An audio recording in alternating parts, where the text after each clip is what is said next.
Now the second is treating them more like rows, back and forth, instead of in a circle.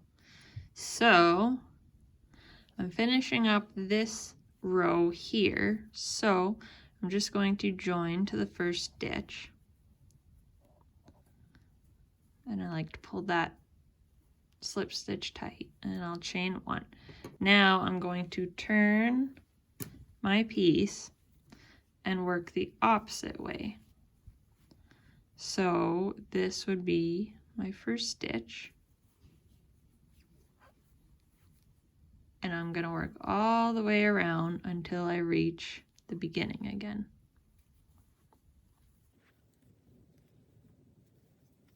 Okay, so we're getting back to the beginning. All right, now you just have to be careful that you ensure that you have the same amount of stitches every row, because if you don't, your sleeve will end up looking wonky. So we'll place the last stitch up against this chain, and then we'll join to the first stitch of our row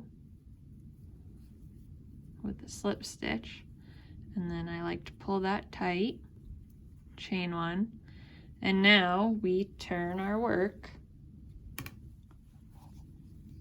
and work back the other way.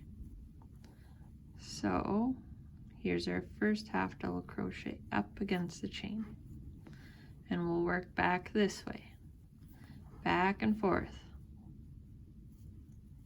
And that's the second method. Also very easy, but it just helps. It just keeps our seam more straight compared to when we're working in the round. You can see how the seam likes to go off in one direction.